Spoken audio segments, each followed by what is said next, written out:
નમસ્કાર વિદ્યાર્થી મિત્રો, મારું નામ હેમંત સોલંકી છે। આજે આપણે સામાજિક વિજ્ઞાન ધોરણ 10 માં પહેલો પાઠ ભારતનો વારસા વિશે આજે આપણે ચર્ચા કરવા જઈ રહ્યા છે।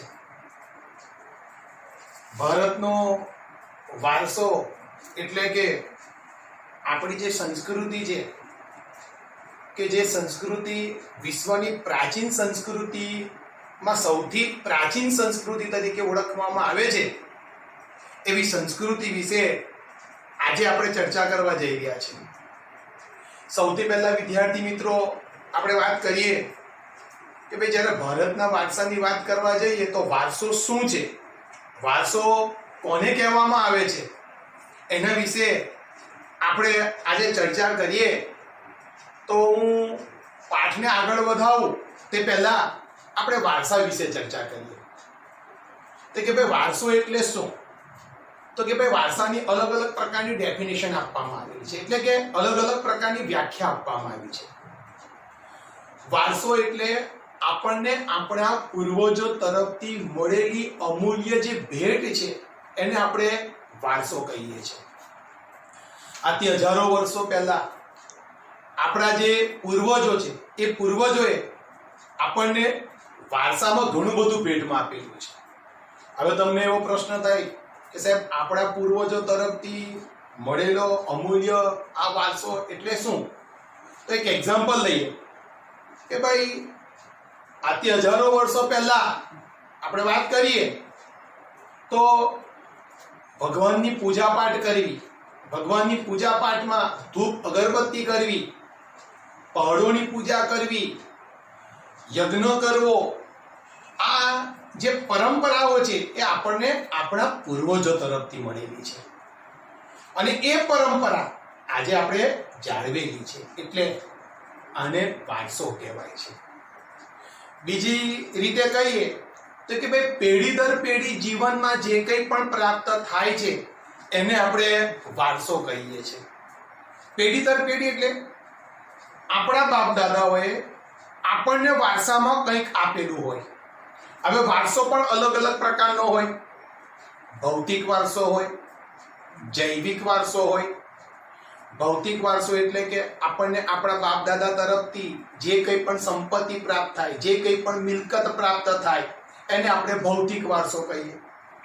જૈવિક વારસો આપણે કહીએ તો આપણને આપણા માતા પિતા તરફથી જે કંઈ પણ જૈવિક લક્ષણો પ્રાપ્ત થાય એને આપણે જૈવિક વારસો કહીએ। વન ફોર એક્ઝામ્પલ કે જો કોઈ માતા પિતાને જો ડાયાબિટીસ હોય, અમુક પ્રકારના શરીર પર લાગતા કોડ હોય, તો એના આવનાર બાળકને પણ કદાચ એવા પ્રકારના લક્ષણો પ્રાપ્ત થાય તો આને આપણે જૈવિક વારસો કહીએ છીએ।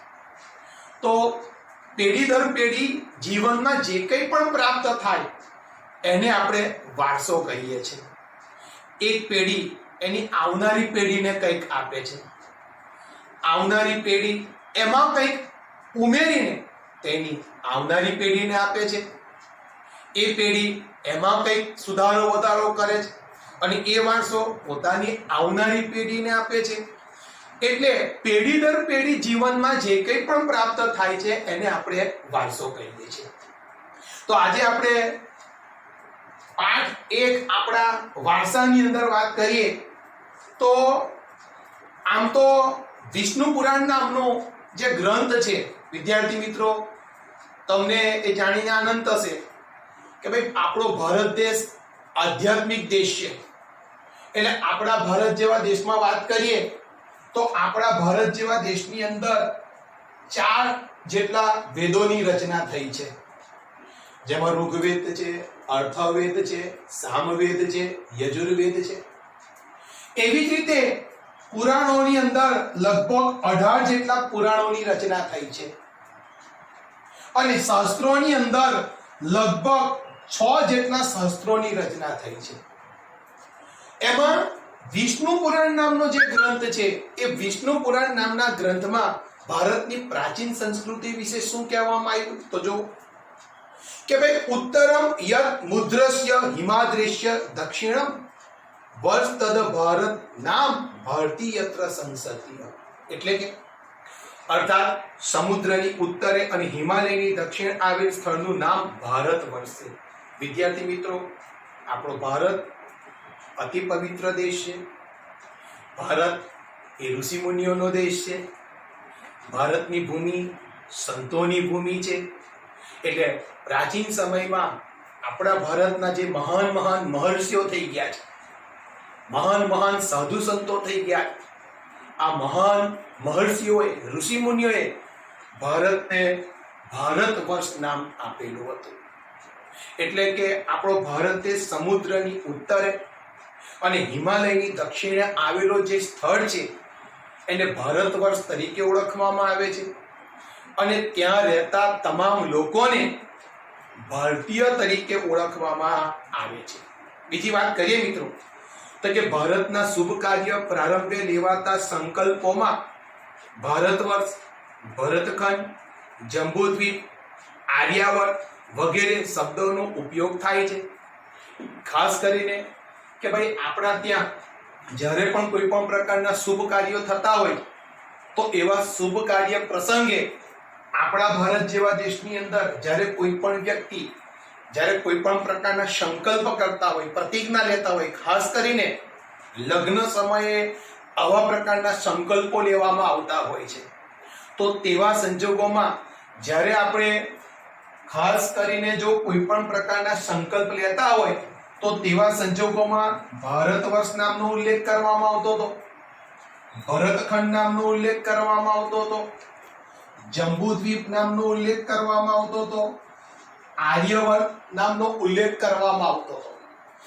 કદાચ કેટલીક વખત આમાંથી પણ વિકલ્પો પૂછવામાં આવેલા છે કે ખાસ કરીને ભારતના શુભ કાર્ય પ્રસંગે ભારતમાં કયા કયા પ્રકારના સંકલ્પો લેવામાં આવતા હતા. કાં તો કોઈ પણ એક પ્રકારનો સંકલ્પ તમને પૂછવામાં આવશે તો તે સમયે વિદ્યાર્થી મિત્રો યાદ રાખવાનું છે કે ભાઈ ભારતખંડ, ભારત વર્ષ, જંબુદ્વીપ અને આર્યવર્ત એવા શબ્દોનો ઉપયોગ કરવામાં આવતો હતો.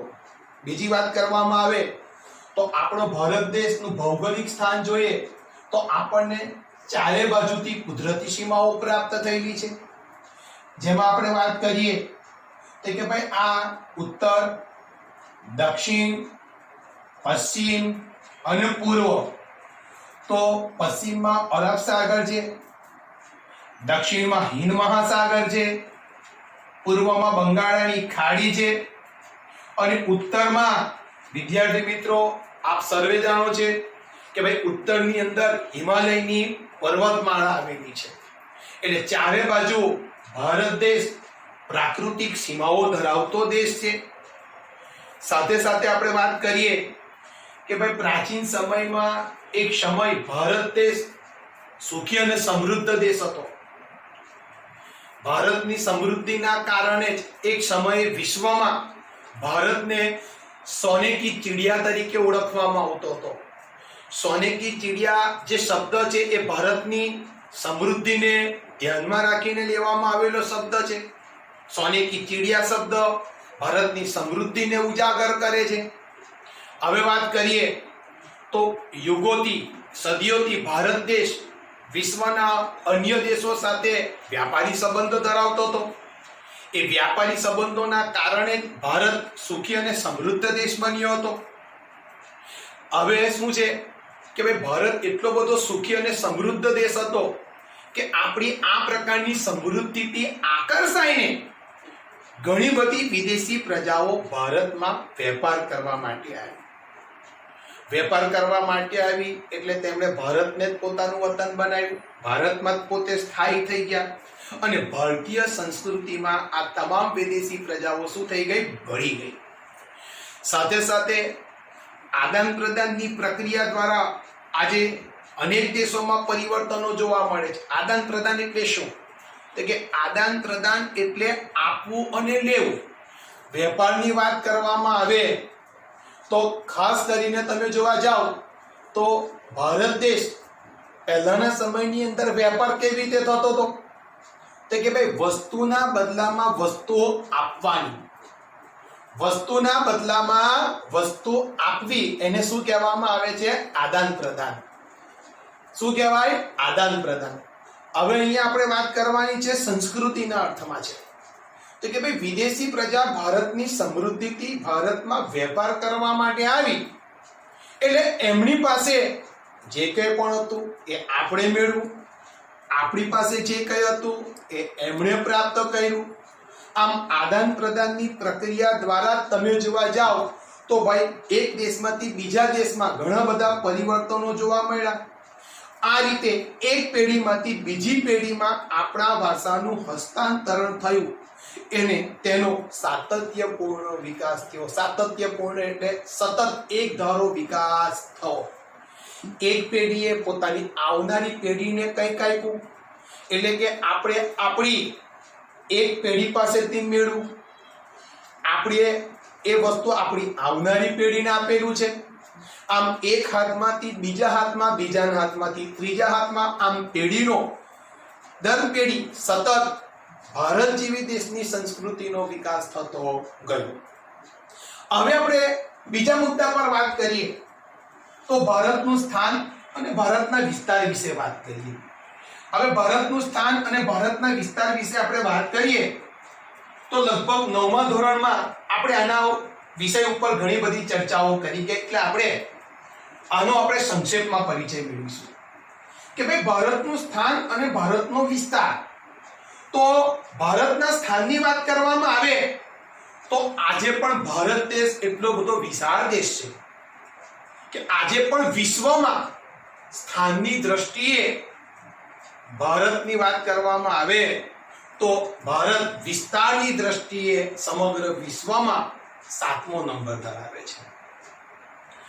વસ્તીની દ્રષ્ટિએ વાત કરીએ તો વસ્તીની દ્રષ્ટિએ વિશ્વમાં ભારત બીજા નંબરનું સ્થાન ધરાવે છે. આપ સર્વ વિદ્યાર્થી મિત્રો જાણો છો કે વસ્તીની દ્રષ્ટિએ ચીન વિશ્વમાં પહેલો નંબર છે, ત્યારબાદ ભારતનો નંબર આવે છે.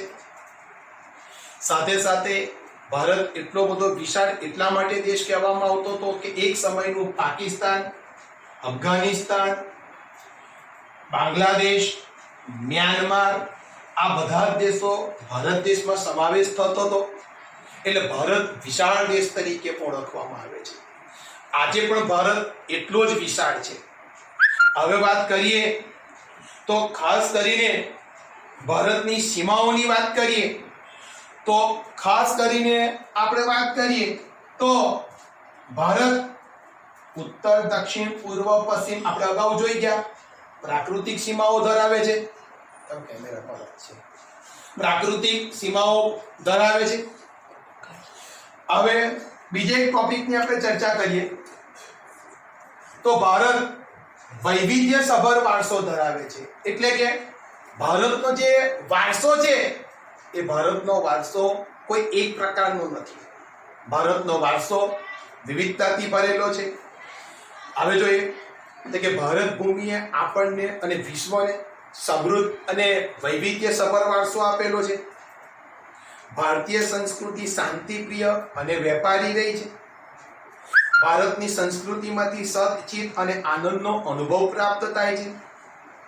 આ ઉપરાંત અહીં આવીને વસેલી ભિન્ન ભિન્ન સંસ્કૃતિ સાથેના આદાન પ્રદાન થકી ભારતીય સંસ્કૃતિ સમૃદ્ધ બની. તેણે અપનાવેલા અહિંસા અને શાંતિના મૂલ્યોની આજે વિશ્વભરમાં પ્રશંસા અને સ્વીકાર થયો છે. વિદ્યાર્થી મિત્રો વાત કરીએ તો કે ભારતની જે ભૂમિ છે એ ભારતની ભૂમિએ માત્ર ભારતને જ વિવિધતાથી ભરેલો વારસો નથી આપ્યો પણ આ વિવિધતાથી ભરેલો વારસો ભારતની સહિત ભારતે સમગ્ર વિશ્વને આપેલો છે. આપણી ભારતીય જે સંસ્કૃતિ છે એ ભારતીય સંસ્કૃતિ શાંતિપ્રિય અને વેપારી રહી છે. સદીઓથી અને યુગોથી ભારત શાંતિમાં માનનારો દેશ છે, અહિંસામાં માનનારો છે અને આ અહિંસાનું સૌથી મોટું ઉદાહરણ આપ સર્વ વિદ્યાર્થી મિત્રો જાણો છો. એનું સર્વશ્રેષ્ઠ ઉદાહરણ હોય તે મહાત્મા ગાંધીજી હતા કે જેઓ અહિંસાના પૂજારી તરીકે ઓળખાયા, જેમણે અહિંસાના માર્ગ અપનાવીને ભારત દેશને આઝાદી અપાવવા માટે તેમણે પોતાનો અમૂલ્ય ફાળો આપેલો છે. હવે વાત કરીએ તો ભારતની સંસ્કૃતિમાંથી આપણને શાનો અનુભવ થાય છે આવા પ્રકારનો પણ વિકલ્પ પૂછાય તો વિશ્વમાં ભારતીય જે સંસ્કૃતિ છે એ સંસ્કૃતિમાં આપણને સત, ચિત્ત અને આનંદનો અનુભવ થાય છે. સાથે સાથે વેપાર અર્થે આવેલી ભારતીય સમૃદ્ધિથી આકર્ષાઈને આવેલી આ જે કંઈ પણ વિવિધ પ્રકારની પ્રજા છે એ તમામ પ્રકારની વિવિધ પ્રજા ભિન્ન ભિન્ન સંસ્કૃતિ હતી એમની. ભિન્ન ભિન્ન સંસ્કૃતિના કારણે સંસ્કૃતિનું આદાન પ્રદાન થયું. એટલે કે આ જે કંઈ પણ વિદેશી પ્રજાઓ હતી એ તમામ પ્રકારની વિદેશી પ્રજા જ્યારે ભારતમાં આવી તો એમની પણ પોતાની આગવી સંસ્કૃતિ હતી, એમની પણ પોતાની આગવી ભાષા, પોતાની આગવી બોલી, પોતાના આગવા રીત રિવાજો હતા. આપણી પણ પોતાની આગવી રીત રિવાજ, આગવા બોલી હતી, ભાષાઓ હતી. પરિણામે આપણી ભાષા, સંસ્કૃતિ, બોલી, રીત રિવાજોનો એમની ઉપર પ્રભાવ પડ્યો. એમના રીત રિવાજ, એમની સંસ્કૃતિ, એમનો પ્રભાવ આપણી સંસ્કૃતિ ઉપર પડ્યો. પરિણામે આદાન પ્રદાનની પ્રક્રિયાના કારણે આપણી સંસ્કૃતિ જે છે એ સંસ્કૃતિ શું બની? સમૃદ્ધ બની છે. સાથે સાથે વાત કરીએ તો ભારતીય સંસ્કૃતિ, ભારતના લોકોએ અહિંસા અને શાંતિના મૂલ્યની આજે સમગ્ર વિશ્વભરમાં પ્રશંસા થયેલી છે. સાથે સાથે સિંધુ ખીણની સંસ્કૃતિથી ના લોકોથી શરૂ કરીને આજ દિન સુધીના લોકોએ ભારતને પોતાની આવડત, બુદ્ધિ, શક્તિ અને કલા કૌશલ્ય દ્વારા સમૃદ્ધ બનાવ્યું છે. ભારતના ભવ્ય વારસાના નિર્માણ અને ઘડતર માટે અનેક ઋષિ મુનિઓ, સંતો, વિદુષીઓ, વિદ્વાનો, ચિંતકો, કલાકારો, કારીગરો, વૈજ્ઞાનિકો, સંશોધકો, સાહિત્યકારો, શિક્ષણ શાસ્ત્રીઓ, રાજનીતિજ્ઞો, ઇતિહાસકારો, સમાજ સુધારકો વગેરેનો અગત્યનો ફાળો છે. તેમના ધર્મ, શાસન, શૈલી, ભાષા, કલા, ચિત્ર, બોલી, પહેરવેશ અને રીત રિવાજો વગેરે પણ ભારતને મળ્યા. આ રીતે ભારતમાં ભાતીગળ સંસ્કૃતિનું નિર્માણ થયું.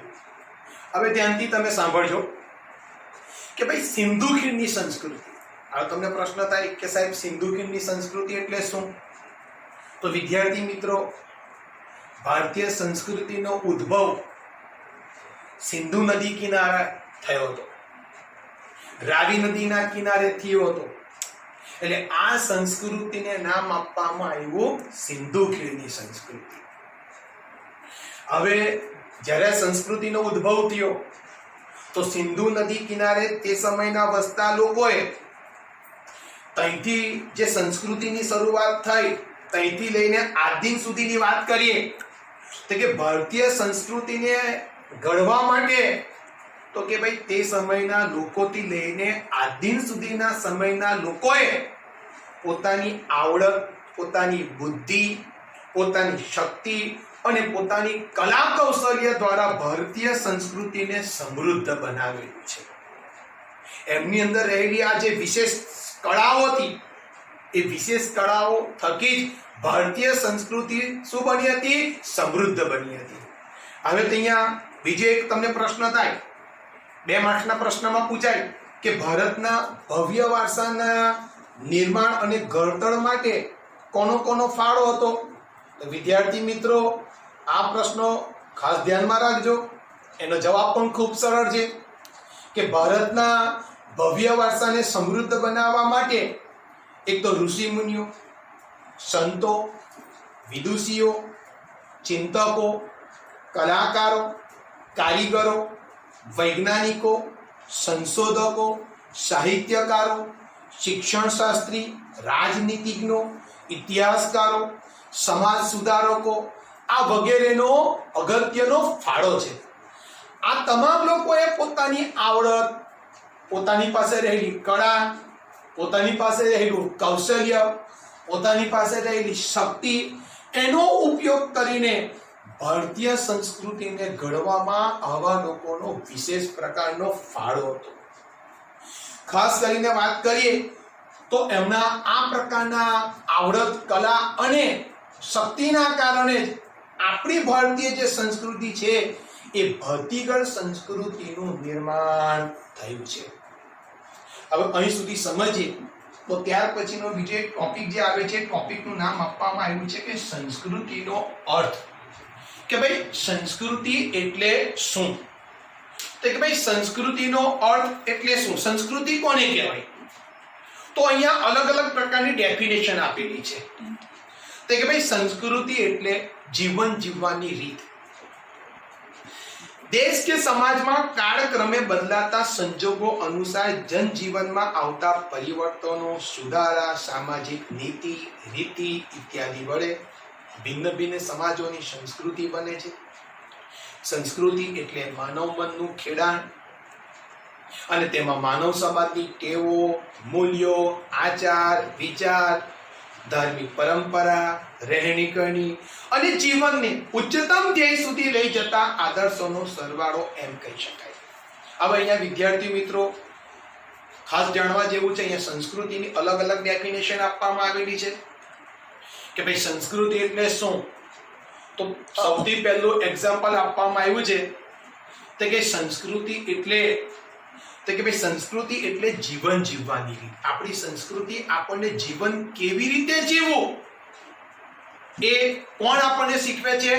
આપણી સંસ્કૃતિ. કે આપણા દેશની અંદર અલગ અલગ પ્રકારના વ્યક્તિ, દરેક વ્યક્તિનો અલગ અલગ પ્રકારનો સમાજ અને દરેક સમાજની પોતાની આગવી રહેણી કરણી હોય, એમની પોતાની આગવી જીવન જીવવાની કળાઓ હોય, એમના આગવા રીત રિવાજો હોય. તો એ આગવા જે રીત રિવાજો છે, એમની આગવી જે જીવન શૈલી છે એ સંસ્કૃતિ છે. બીજી ડેફિનેશન આપવામાં આવી છે કે ભાઈ સંસ્કૃતિ એટલે શું, તો કે સંસ્કૃતિ એટલે માનવ મનનું ખેડાણ. એટલે કે માનવ મનનું ખેડાણ કેમ કીધું? તો કે ભાઈ સંસ્કૃતિનો જ્યારે ઉદ્ભવ થાય તો એનું સર્જન કે ઉદ્ભવ થતા પહેલા એનો સૌથી પહેલો વિચાર માનવના મનમાં આવતો હોય છે. માનવના મનમાં વિચાર આવે છે અને માનવના મનમાં જ્યારે કોઈ પણ પ્રકારનો વિચાર આવતો હોય ત્યારે એ વિચાર આવ્યા બાદ તેના પર તેનો અમલ થતો હોય છે અને તેમાંથી સંસ્કૃતિનું નિર્માણ કાં તો તેમાંથી સંસ્કૃતિનું સર્જન થાય છે. એટલે એવું કહેવામાં આવ્યું છે કે ભાઈ સંસ્કૃતિ એટલે માનવ મનનું ખેડાણ. એક ત્રીજી ડેફિનેશન આપવામાં આવી છે કે ભાઈ સંસ્કૃતિ એટલે શું, તો કે ગુફાથી લઈને ઘર સુધીની વિકાસ યાત્રા. ગુફાથી લઈને ઘર સુધીની વિકાસ યાત્રા એટલે પ્રાચીન સમયનો આદિમાનવ ગુફામાં રહેતો હતો. ગુફાથી લઈને આદિમ સુધીનો માનવ ગગનચુંબી ઇમારતોમાં રહેતો થયો છે. પરિણામ સંજોગોમાં તમે જોવા જાઓ તો આજે ગુફાથી લઈને ઘર સુધીની જે વિકાસ યાત્રા કરેલી છે એને સંસ્કૃતિ કહેવામાં આવે છે. વિદ્યાર્થી મિત્રો, અહીં સુધી આપણે આજે ચર્ચા કરીશું. આવનારા નેક્સ્ટ વિડીયોમાં, આપણા નેક્સ્ટ ટોપિકમાં આપણે ભારતીય સંસ્કૃતિના વારસા વિશે ચર્ચા કરીશું. અસ્તુ.